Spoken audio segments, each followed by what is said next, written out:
Nigeria drops to fourth position on IMF list of largest economies in Africa. So guys, in case you don't know, South Africa is ahead of Nigeria. Egypt is ahead of Nigeria. Algeria is ahead of Nigeria. Nigeria is now in the fourth position. Nigeria used to be in the first position. Nigeria has dropped, and this person tweeted and said, APC has severely damaged our economy. The question remains, is even our businesses safe at the hands of Tinubu's government? So guys, a whole lot is happening in this country.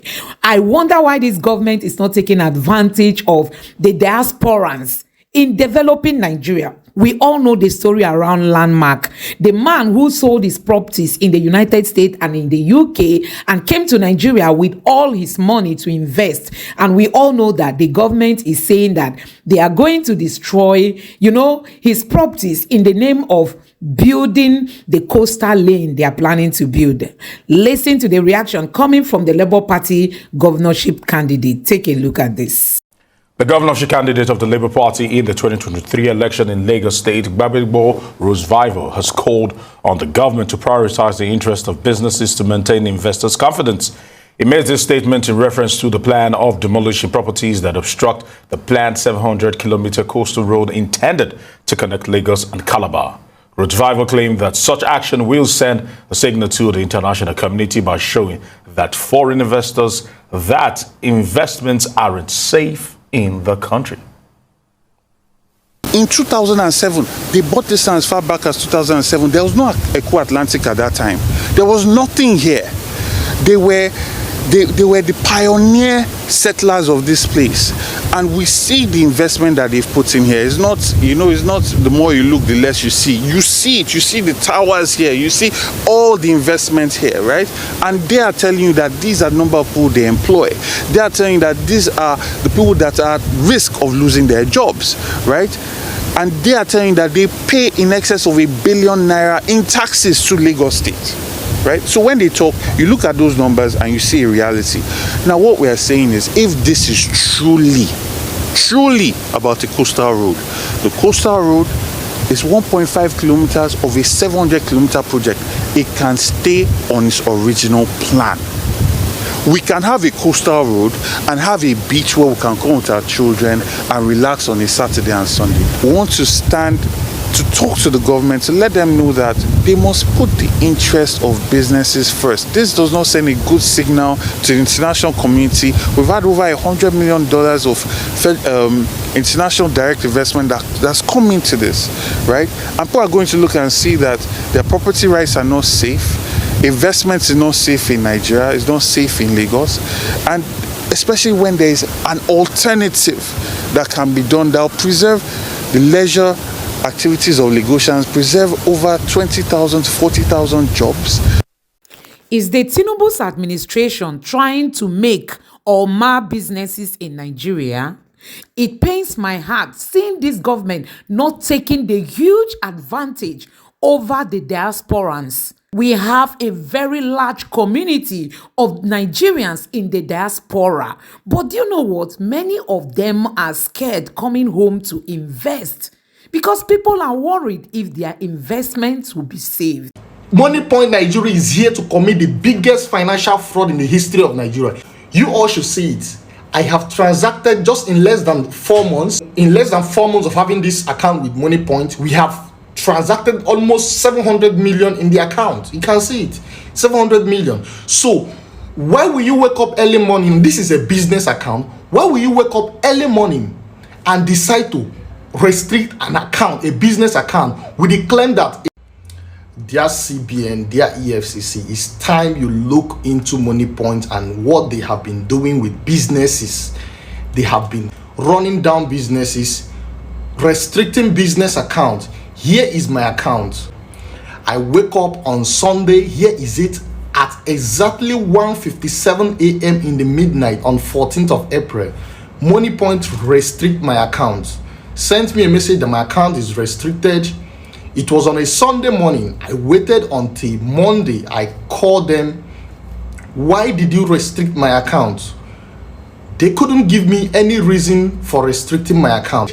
I reached out to them again many times. They could not give me a reason. They only told me that I should wait, that investigation is going on. I waited for so long. I have to write them on Twitter right here. Here is the chat. Here is what they said. They said that an erroneous transaction of 965,445 occurred in my account on the 9th of April. I said, all right, is there any information you need for me to provide in order for you to unrestrict my cash so I can continue my business? They did not give me any feedback. They only said I should wait. It's okay. I have to check my account statement. I found out that there is no such transaction on the 9th of April. No such transaction occurred in my account. No credit of 965,445 occurred in my account. I reached out to them. I have checked my account. There is no such credit. What is happening? They couldn't give me any reason. Ever since then, it has been from one turning point to another. If you said such amount occurred in my account, why didn't you restrict the amount and allow my business to go on? Instead, you restricted my whole account. You all should see it. I have transacted just in less than 4 months. In less than 4 months of having this account with MoneyPoint, we have transacted almost 700 million in the account. You can see it, 700 million. So why will you wake up early morning? This is a business account. Why will you wake up early morning and decide to restrict an account, a business account, with the claim that a fraudulent account paid money into the account? This is a business. It's open for the public. Anyone can pay in money. You don't have right to restrict the account. You can only restrict the particular amount, not the account. So what is your motive? I want the CBN, the Central Bank of Nigeria, the EFCC to look into this matter, because it's becoming obvious. I don't know how many businesses they have done this to and they couldn't speak up. But here I am speaking up because I know they have done it to a lot of people before they could do it to me. I want you all to know what's going on with MoneyPoint Nigeria. This is what they have been committing. I've wrote to the CEO. He's not responding. He read the message. He's not responding. It's obvious. They know what they are doing. MoneyPoint Nigeria is here to commit the biggest financial fraud in the history of Nigeria. Everybody should take note. If you have a business account with MoneyPoint, if you have an account with them, be very careful. It's time for you to be very careful, because if they can do this to me, they can do it to anybody. So you have to be very, very careful. This is not just ordinary. They're becoming something else. Story around Landmark. We have all heard this story. And I tell you, many people are worried if they should really come home to invest. Does it mean that this government is really so myopic?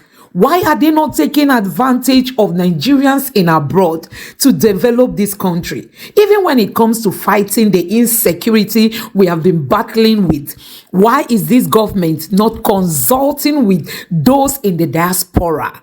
Nigerians, it is time to speak up. I tell you, Nigerians in the diaspora are loaded with knowledge, and they are looking for where to dispense this knowledge. But the country is not taking advantage of them. We have many of the Yorubas, we have the Igbos, we have the Hausas and other tribes. Many of them are in leading positions in the United Kingdom and in the United States. But you know what? This government has never taken advantage of the number of persons we have in abroad who can really help Nigeria to move forward. So guys, when it comes to business, when it comes to understanding the economy and the way forward, for me, the APC government is not really doing well.